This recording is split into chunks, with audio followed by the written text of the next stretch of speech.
বিসমিল্লাহির রহমানির রহিম। আজকের এই অনুষ্ঠানের সম্মানিত সভাপতি, মঞ্চে উপস্থিত মন্ত্রিপরিষদের সদস্য, সংসদ সদস্যবৃন্দ, সমাজ কল্যাণ মন্ত্রণালয়ের কর্মকর্তা বৃন্দ, উপস্থিত এলাকার মুরব্বীবর্গ, মা বোনেরা, এলাকাবাসী ভাইরা, আমার দলীয় নেতৃবৃন্দ এবং কর্মী ভাইরা, আসসালামু আলাইকুম। কেমন আছেন সবাই? আলহামদুলিল্লাহ। আমার জন্য কিন্তু আজকে একটা খুব আনন্দের দিন। কেন জানেন? আজকে থেকে কয়েক মাস আগে যখন নির্বাচনের প্রথম প্রচার অভিযান শুরু হয়, আমি সিলেটের পবিত্র মাটি থেকে সেই প্রচার অভিযান কাজ শুরু করেছিলাম এবং সেই দিনে সিলেটের জনসভা শেষ করে আমি হবিগঞ্জে যখন জনসভা করছি, সেই সময় আমি হবিগঞ্জের জনসভার মঞ্চ থেকে বলেছিলাম যে বিএনপি যদি সরকার গঠন করতে সক্ষম হয় ইনশাল্লাহ, তাহলে আমরা আমাদের চা বাগান শ্রমিকে যে সকল মায়েরা কাজ করে তাদের জন্য আমরা ফ্যামিলি কার্ড দেব। আজকে আল্লাহর কাছে আমি হাজারো শুকরিয়া জানাই, লক্ষ শুকরিয়া জানাই যে আল্লাহ আমাকে সেই তৌফিক দিয়েছেন আজকে, যে আমি আমার কথা আজকে রাখতে পেরেছি। আমি আজকে আমার সরকার যে কথা আমি দিয়েছিলাম, আমার সরকার আজকে চা বাগানের শ্রমিকদের, যারা নারী শ্রমিক আছেন, তাদের কাছে আমরা ফ্যামিলি কার্ড পৌঁছে দিয়েছি আজকে। হ্যাঁ, আমরা হয়তো আজকে সবাইকে দিতে পারিনি, কিন্তু ইনশাল্লাহ আগামী 1 বছরের মধ্যে আমরা প্রায় সকল নারী শ্রমিকের কাছে, চা বাগানের সকলের কাছে আমরা ফ্যামিলি কার্ড পৌঁছে দেব ইনশাল্লাহ। প্রিয় ভাই বোনেরা, বিগত 17 তারিখের, ফেব্রুয়ারির 12 তারিখের নির্বাচনে এই বাংলাদেশের মানুষ বাংলাদেশ জাতীয়তাবাদী দলকে নির্বাচিত করেছিল। কেন? কারণ আমরা সেই সময় মানুষকে বলেছিলাম যে আপনারা যদি আমাদেরকে নির্বাচিত করেন, আমরা জনগণের জন্য কাজ করব।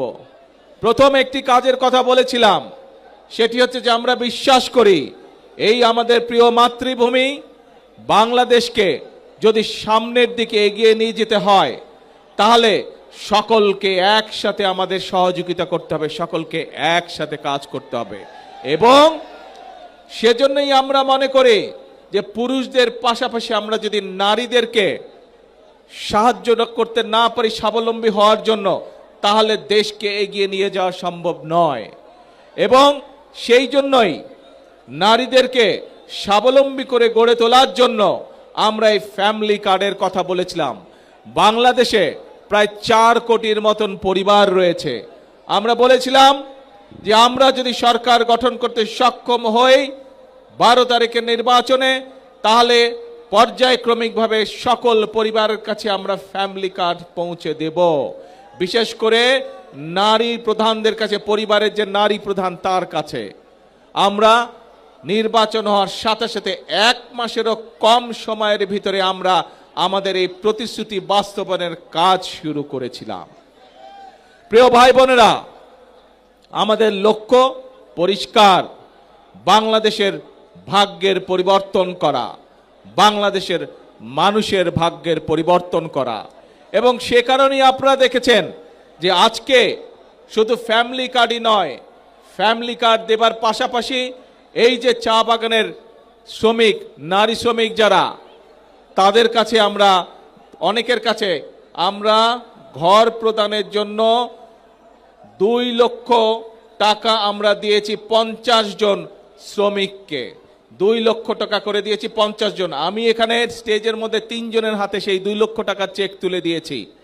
আর বাকি আমরা প্রশাসনের মাধ্যমে বাকি যারা পেয়েছেন আজকে সকলের কাছে ইনশাল্লাহ আমরা সেই টাকা পৌঁছে দেব। আপনারা পেয়ে যাবেন সেই টাকা 2 লক্ষ, যাতে চা শ্রমিকরা অত্যন্ত কষ্টে থাকে, আমরা জানি, সেই ধীরে ধীরে তাদেরকে একটু ভালো অবস্থায় যাতে আনা যায়, সেই জন্য আমরা 2 লক্ষ টাকা করে দিয়েছি। এর বাইরেও চা শ্রমিকদের সন্তানরা যাতে লেখাপড়া শিখতে পারে, সেই জন্য আমরা তাদেরকে বিশেষ স্কলারশিপ দিয়েছি, তাদের সন্তানদেরকে স্কলারশিপ দিয়েছি।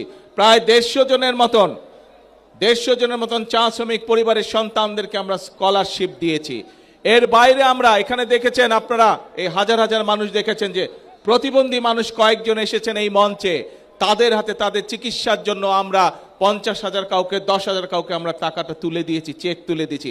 বাকিগুলো আমি কয়েকজনের হাতে দিয়েছি, বাকি টাকাগুলো প্রশাসনের পক্ষ থেকে তাদের ঘরে পৌঁছে দেওয়া হবে। প্রিয় ভাই বোনেরা, নিশ্চয়ই আপনাদের মনে আছে আমরা বলেছিলাম এই কাজগুলোর পাশাপাশিও আমরা এই দেশের কৃষকদের পাশেও দাঁড়াতে চাই, এবং এই যে বর্তমান বাজেট যেটা আমরা কয়েকদিন আগে বাজেট সংসদে উপস্থাপন করেছি, সেই বাজেটে আমরা অর্থ বরাদ্দ করেছি আগামী বছর, এই যে সামনে এখন জুলাই মাস থেকে আগামী 1 বছর পর্যন্ত আমরা বাংলাদেশের 40 লক্ষ কৃষক ভাইয়ের হাতে আমরা কৃষক কার্ড তুলে দেব। ঠিক একইভাবে আগামী 1 বছরে 40 লক্ষ পরিবারের কাছে যেমন ফ্যামিলি কার্ড তুলে দেব, 40 লক্ষ কৃষকের কাছে আমরা কৃষক কার্ড তুলে দিব। প্রিয় ভাই বোনেরা, শুধু তাই নয়, আমরা নির্বাচনের আগে বলেছিলাম যে আমরা এই বাংলাদেশে, আমি মুসলমান, আরেকজন আছেন হিন্দু ভাই, আরেকজন আছেন বৌদ্ধ, আরেকজন আছেন খ্রিস্টান, আমরা বিভিন্ন ধর্মের মানুষ শান্তিতে এই বাংলাদেশে বসবাস করি, হাজার বছরের ঐতিহ্য আমাদের। কিন্তু এই যে আমাদের ধর্মীয় শিক্ষক বা ধর্মীয় গুরু যারা, মসজিদ মাদ্রাসাই হোক, গির্জাই হোক, মন্দির হোক, এখানে যারা আছেন ধর্মীয় ব্যক্তিত্ব বা ধর্মীয় গুরু, এই মানুষগুলো মানবতর জীবন যাপন করেন অনেকে। আমরা বলেছিলাম বিএনপি সরকার গঠনে সক্ষম হলে এই মানুষগুলোকে আমরা সরকারের পক্ষ থেকে সম্মানের ব্যবস্থা করব। প্রিয় ভাই বোনেরা, আপনারা দেখেছেন আমাদের সেই প্রতিশ্রুতি আমরা রক্ষা করেছি। যেভাবে আমরা মায়েদের হাতে ফ্যামিলি কার্ড তুলে দিচ্ছি ধীরে ধীরে, যেভাবে আমরা কৃষক ভাইদের আছে কৃষক কার্ড তুলে দেওয়ার চেষ্টা করছি ধীরে ধীরে, আমরা একইভাবে ইমাম, মুয়াজ্জিম, খতিব সহ অন্যান্য ধর্মের যারা ধর্মীয় গুরু আছেন তাদের হাতেও সম্মানের ব্যবস্থা তুলে দিচ্ছি। আপনারা আজকে আপনাদের স্বচক্ষে দেখলেন যে আমরা যারা মেধাবী স্টুডেন্ট, যারা কিন্তু অর্থনৈতিক কারণে ঠিকভাবে বই কিনতে পারে না, পড়ালেখা করতে পারে না, এরকম চা শ্রমিক পরিবারের যারা সন্তান, তাদের হাতেও আমরা তুলে দিয়েছি অর্থ সরকারের পক্ষ থেকে। অর্থাৎ আমরা মানুষের পাশে দাঁড়াতে চাই, মানুষকে সহযোগিতা করতে চাই। প্রিয় ভাই বোনেরা, এটাই হচ্ছে বিএনপির রাজনীতি। আমরা দেশকে এগিয়ে নিতে চাই, দেশের ভাগ্য পরিবর্তন করতে চাই, মানুষকে মানুষের ভাগ্যের পরিবর্তন করতে চাই। প্রিয় ভাই বোনেরা, কিন্তু প্রিয় ভাই বোনেরা, আপনারা কি মনে করেন যেই কাজগুলো, যেই বিষয়গুলো আপনাদের চোখের সামনে দেখেছেন, আগামী 5 বছর বিএনপি এই কাজগুলো অব্যাহত রাখুক? আপনারা কি এটা চান? কে মায়েরা, আপনারা কি চান বাংলাদেশের সকল মায়েদের কাছে আমরা ফ্যামিলি কার্ড পৌঁছে দেই? আচ্ছা, ধন্যবাদ। কিন্তু কয়েকদিন ধরে দেখুন পত্র পত্রিকাগুলো, আমরা দেখছি আমরা যেই বাজেট উপস্থাপন করেছি সেই বাজেটের মধ্যে আমরা এই ফ্যামিলি কার্ডের জন্য অর্থ বরাদ্দ রেখেছি। আমরা যে বাজেট উপস্থাপন করেছি সংসদে, সেই বাজেটের মধ্যে আমরা কৃষক কার্ডের জন্য অর্থ বরাদ্দ রেখেছি। আমরা যেই ফ্যামিলি বাজেট উপস্থাপন করেছি সেই বাজেটে আমরা আমাদের দেশের ছেলেমেয়েরা, স্টুডেন্টরা যাতে স্কুল কলেজে ভালো করে লেখাপড়া করতে পারে, যাতে খেলাধুলা করতে পারে, তার জন্য অর্থ বরাদ্দ রেখেছি। আমরা যে বাজেট পেশ করেছি জাতীয় সংসদে, সেখানে এই যে হাজার হাজার আপনারা মানুষ, সারা বাংলাদেশে যে কোটি কোটি মানুষ, তারা যাতে সঠিকভাবে চিকিৎসা পেতে পারে, সেই জন্য এই প্রত্যেক উপজেলা পর্যায়ে যে 50 বেডের হসপিটাল আছে, সেটিকে ইনশাল্লাহ আগামী 5 বছর আমরা 100 বেড করব। তার জন্য আমরা অর্থ বরাদ্দ রেখেছি, যাতে করে এলাকার মানুষ, উপজেলার মানুষ, গ্রামের মানুষ স্বাস্থ্য সেবা পেতে পারে, মিনিমাম স্বাস্থ্য সেবা পেতে পারে অন্তত।